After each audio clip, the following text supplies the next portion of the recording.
Hi, welcome. I'm Roberto, and this is Riffing Off My Life. Welcome to episode 6. Like this shirt? In the video series called Island Life, I'll read a narrative poem today about the people and the region of the Philippines called Batanes, B-A-T-A-N-E-S, a small island chain at the very north of the Philippines. The Batanes Islands is my paternal grandmother's homeland.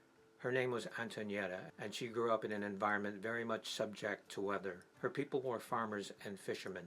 Navigating the waterways of the northern tip of Luzon requires an expertise of marine skills above that of the usual waterways, for storms could make the journey very treacherous. Curious to know more, I began a cursory exploration which led me to learn a little bit about the stories and mythologies of Batanes, the ways of its people, and the backdrop of my Lola's, that's the Filipino word for grandmother, Lola, of her life as shown through its rich tapestry of elements and heritage in the Batanes Islands.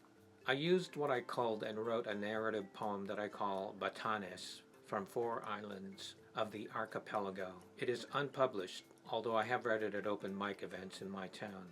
For your information, I'm 1/4 Batana on my father's side, who was himself only 1/2, the other being Ilocano, another northern Philippine province, but not as far north as the Batanes Islands. I don't really know that much about my paternal grandmother's land, but what I do recall of my Lola Antonietta's heritage was that her strange guttural language just sounded weird to my young ears. My mom, from a central Luzon province called Pangasinan, recalled what she knew about her, but her discomfort in her mother-in-law colored her perception of Batanes as a harsh, unforgiving province. I tried to put myself in the place of my ancestors to see how they might have seen their lives in that distant reach of the Philippines. Here's a rough draft of the poem.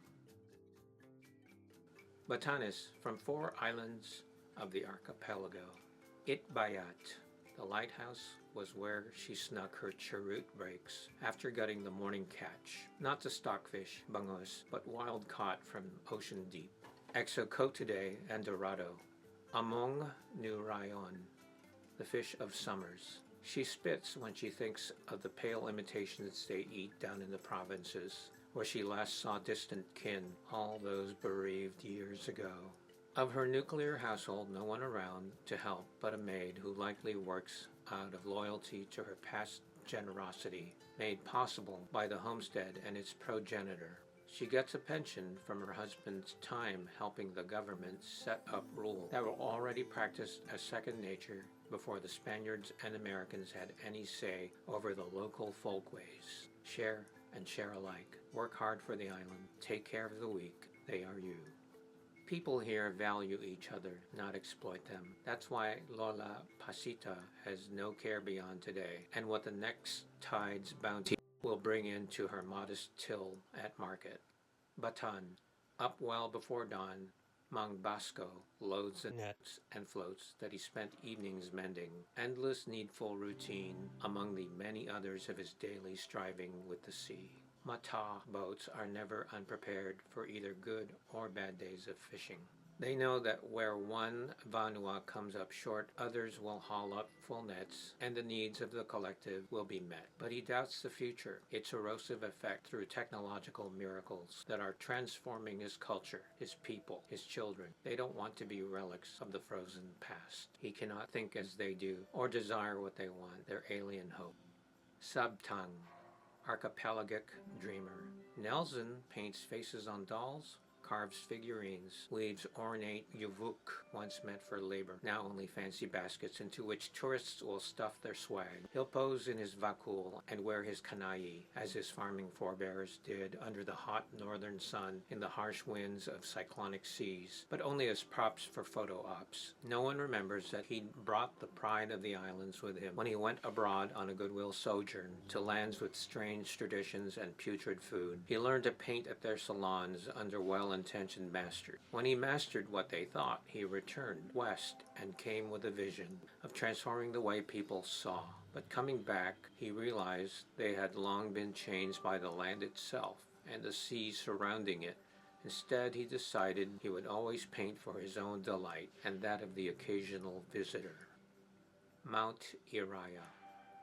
Ivatan, the mother tongue of the goddess, which spoke into being the children of Uriah, Itbayat, Sabtang, Batan, Mavulis, Siyang, Degay, Ivuhos, Balintang, and Babuyan. Fiercely protective of her, they bore the spears to ward off a rapacious father, the wild, untamed sea, always angry, never at rest, punishing Uriah with his battering arms of lightning and storm. They have kept the vigil, and so the land prospers, as do her people, these lone and self-sufficient folk. End. For my island story, I chose to read one called Like the Wood Between Worlds. Yes, that's a C.S. Lewis reference. I wrote this October 20th, 2012, back when I was in a creative writing class at UIS. Its connection to the island of Guam, where I grew up after leaving the Philippines at age 5.5, is to the setting of the story, the Bordalio subdivision, a neighborhood that's still there under a different name, but the street names are still mostly the same. The area is just a tiny patch on a small island, but remains unlimited and borderless in my imaginative recall of the place. I originally titled it Black Hole Sun, but for copyright purposes I decided to rename it to its current title. Here now is Like the Wood Between Worlds. Tell me if I'm deluded. I believe God has ordained me to be his angel of retribution. I can't believe he would have given me not a power, that would be hubris. This means to escape the wrath of people only to mark me for damnation. I'm stamped with this imprimatur. I am his holy warrior. Before you dismiss what I have to say, hear me out. I've had 20 years of practice, learning how to control this ability, so I'm confident of the conclusion that I first formed in that time on Barragata Heights. There, I learned two important things. One, there are rich people living there who don't deserve to be. And two, there's an empty lot on the southwest corner of Flores Rosa Loop where an instantaneous shortcut takes you to the edge of a cliff. In the blink of an eye, I traversed the 3 miles of the path to Two Lovers Leap, popping out on the other side where I stood and felt the updraft coming from 395 feet below me. I smelled the breath of Tumon Bay, the tang of ocean waves, and I saw the bones of reef, sharp rocks that stuck out from the ocean floor like teeth. Then I climbed back over the fence to safety. Imagine that. A goddamn black hole came out of nowhere and gave me escape. The proof of my claim is my own body. I was too slow going through the portal and lost 3 toes. Whether it was the subconscious mind or the Holy Spirit determining where I would end up, I can't really say. I wanted to escape where I was. It didn't matter where to. Later, I tried to do it on purpose, open up a hole with a destination in mind, and only succeeded once. I failed the next 300 tries. On the 301st, a year ago, I finally did it. I willed the black hole into existence. The man I found at the other end wasn't expecting it. He stood there slack-mouthed, even when I aimed at him and shot his eye out. One less child molester in the world is always a good thing. So what did it feel like, you ask, to lose 3 toes? Painful for one thing, but not the kind of pain one feels when one loses digits the old-fashioned way. Let's say a log-cutting accident. No, the kind of pain I felt was more like, touching the wrong battery terminal while jump-starting a friend's car. Hurts like a motherfucker, and then it's cauterized and you forget about it, until you get the funny phantom limb feeling. It affected my balance. I can't play basketball like I used to. I end up falling on my ass. To avoid humiliating myself in front of those jackass teenagers, I stay off the courts these days. The way they talk, you'd think they invented the game. They don't even know who Kareem Abdul-Jabbar is. All they know is Kobe this and LeBron that. One day I ought to cut off their toes, then they'd be the ones stumbling around like a drunken Shaolin master. In the 70s, I was the sort of kid who did whatever struck my fancy, climbing all kinds of trees, ironwood, coconut, pandanus, even the old avocado that grew next to the roof of our house that I was not supposed to climb. My mom warned me that I wouldn't be able to sit on my ass for a week if I ever disobeyed this rule. The tree fell down against the house, and that took care of the rule. Other things. I took impromptu hikes through the boonies, past the naval officers' homes up in Agana Heights. Occasionally, I ventured past the old Sherman tank farm. Funny that the locals call it that. More like a graveyard, really. It was up in the high ground. One summer when I was sick of hearing my dad lecture me about my plans, or lack of them, for college, I got fed up and left the house. Hell, I had 2 more years before graduation. What the fuck was his hurry? I didn't have a set plan, just started talking to the first kid I saw. After a while, I said it would be cool if we went on a boonie stomp. He agreed, so we went around the block and packed every kid we could find in the bed of my pickup. We were going to picnic in this ravine that had a hidden pool fed by a waterfall 50 feet above it. I think it was a tributary of whatever river runs into Talafova Falls. The walk there was steamy, lots of mosquitoes, swordgrass cutting your legs into ribbons if you aren't careful. None of these kids' parents knew that I had taken their precious ones through fields possibly full of unexploded munitions. It was better that they didn't know. Why spoil the fun for everybody? Mostly they were my age anyway, except for 3 middle schoolers. A hike over those razorback hills wasn't going to kill them. We didn't have to cut our way through the jungle. They got their exercise and kept their brains from rotting in front of the TV. It was their training for the army of God. The days of spontaneity disappeared when I became a man. My dad took them away from me by drinking, not just in his later years, but going back to when he was just 14. He lived under 2 occupying forces, the Japanese government and his mom. She was one dominant old bitch. Her craziness must have driven him to drink. In his day, they didn't have detox, so he had to quit cold when his father threatened to kick him to the streets. He remained sober for a long time, until things went bad for him at work. Sometimes people get laid off. It happened to my dad's best friend, Randy. His family ended up in a shelter after he started beating his wife and kids. The police shot Randy dead when he came by waving his gun at his family. That's the kind of fear my dad had to live under. How he became who he is. I can understand this, but I can't absolve him, not for what he did to me and my mom. Before I get sidetracked again, I'll just say that I wasn't doing anything criminal in Barragata Heights. We had a friend who lived there. He scored us some grass. We needed our privacy.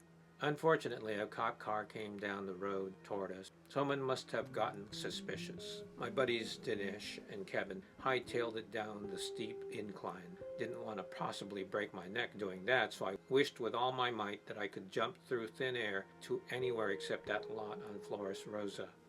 Then it happened and I was on the cliff. The first time I went through a portal, my mom and dad were fighting all the time. He'd been out of a job for weeks and she was tired of having to use food stamps and waiting in line for government surplus cheese. He called her a complainer and an ingrate. Sometimes I'd notice bruises or swellings on her the day after one of their arguments. When she ran away one night, my sisters and I immediately noticed her absence. We went out with a flashlight and found her a quarter mile away, standing on the shoulder of Army Road, hugging herself with her bare arms. We gathered around her and each made our plea to her to return, not to abandon us. I cursed my dad and told her she should divorce the worthless bastard. When she came back to the house, she waited for the opportunity to speak with me alone. She looked disturbed, even a little angry. Son, don't take this the wrong way, but you need to respect your dad. Why? He made you run away. What kind of man does that to his wife? I left because I was afraid I would do something wrong, like hit him back. And how would that be a bad thing? What you should do is kill him. My mom fought back her tears, but she couldn't control her rising anger. She said, "That's why you need to respect him, so you won't end up like him. No matter what's happened to us, he's still my husband, your father. Promise me you'll do what I say." I did, but I knew that my mom was wrong. I wanted so bad to whack him on the back of his bald, sweaty head. Yeah, I would have gone to jail for it, but it would be more than worth it to see him brought low. Then it happened one night. My dad and me, we had our showdown. I was listening to AC/DC on my stereo when my dad walked in, opened the turntable lid, and pulled the needle across the record surface. He told me to get off my lazy ass and fix up my room. I said a few words back, and he started shouting at me. When I threw an empty bottle at his head, we started scuffling. Pretty soon he'd gained the advantage and straddled me on the floor. He began pummeling me. All I could do was try and protect my face. I was reaching to my right to get away from him when my fingers closed around a brass vase that had fallen off a shelf while we were fighting. I picked it up and swung it upward. He dodged just in time to miss getting his temple caved in. I had a weapon and he didn't. He got up and backed away. "You want some more? I can keep this up all night, you little faggot," he said. "Fuck you, you old pussy. I'll kill you for this." My dad, full of bravado, said, "You haven't got the guts. I'll pound you dead first." We both heard my mom at the same time. She'd been crying all along, and now she was the only sound we heard. When he turned around, I got up, brandishing the vase. I can't tell you how satisfying it was to not only hear but also feel the solid thunk of metal on bone. He buckled and collapsed. When the two black and whites came to our house, my dad was still conscious, amazingly enough. I thought I'd hit him hard enough to kill him. My mother was wailing so hard she could barely speak more than 2 words at a time. They asked my dad to reconstruct it for them. Even in defeat, he was a controlling liar. Said he fell and knocked his head against the furniture. He couldn't just admit to these guys what a pussy he'd been, getting beaten by his son. And my brothers and sisters were cast from the same mold as him. Compliant, spineless suckers like lampreys. They would have let Mom get crushed under the old man's heel if I hadn't finally acted. Later that night, he came after me again. This time with a machete that we used to cut down weeds. I couldn't believe him. I was in bed when he tried it, but the creaking door warned me and I got out just in time as the blade struck pillow. He blocked my way out of the room and backed me all the way to the closet. I felt the wind of the arcing blade as I turned and ran inside in a vain attempt to escape. And then I just popped up in the basement of my junior high school. It was dark and I thought I had gone to hell for what I did against my father. As I overturned a shelf in the dark, a flashlight rolled over to me and I picked it up. Surely that was God's sign, not the devil's. All my mom ever wanted was to love my dad and have him love her back. The years she'd put into their marriage, all that hard work, and all she ever got in return was that he just stopped short. She was supposed to be grateful he didn't beat her to death. I left the house, partying with losers like myself. I should have been home more. I knew how much he'd been drinking that day, but my mom, God rest her soul, she knew I wanted to be there. Before she died, I told her about the hole and how I had escaped that one night. She said she knew that God was protecting me. When I came home to check in on her, I saw him bent over her. She wasn't moving. He didn't even try to stop me when I put my hands around his throat and started to squeeze. My siblings had to pry me off him. The police took him away and I didn't get charged. This was a sign from God, right? I remember when I was hanging in the air over that chasm, I know I saw something, not just rocks and waves. I saw a face. Crazy as it sounds, the whole spinning world, the ocean was a face. It was telling me not to jump because I'm special. Now, years have slipped by in a stream, and I've had plenty of practice. I'm getting close to where if I time it just right, I can get in, do the job, and get out. I'll have fulfilled my vengeance. He should have finished what he started. Once I find out which prison is protecting him, I'll finally make it right for my mom. Escape is a funny thing. You can call it denial or cowardice. To me, escape is an option for the sanctified alone. I will not end up like the self-satisfied who feed it at the public trough. Broad is the path of destruction. Few are those who enter the gate to safety. I have escaped their damnation. One day the government will know that we're not all ignorant of their master plan to distract the masses. I give in my latest mission serious thought. As I prepare for the day I will finally see my father's face again, I need to stay sharp, keep the anger fresh, and then who knows. We have some seriously fucked up corrupt types running this sham of a puppet government. Start at the top with that good old boy, Alvin Borja. People like him wrapping the flag around themselves like shameless goddamned hypocrites they are. They will never know what hit them. The end. Thank you for your time. If you'd like to hear more content that is focused on my Filipino culture or my island life on Guam, drop me a comment below. Thank you so much. Here we must part ways. Thank you again for watching. Enjoy your environment and help keep it beautiful. Be at peace and of good faith. Bye. Hi, it's me again, Roberto. Thanks for watching. If you like my content, do me a favor and hit the subscribe button. Also, click the notification bell so you don't miss any new updates of upcoming material.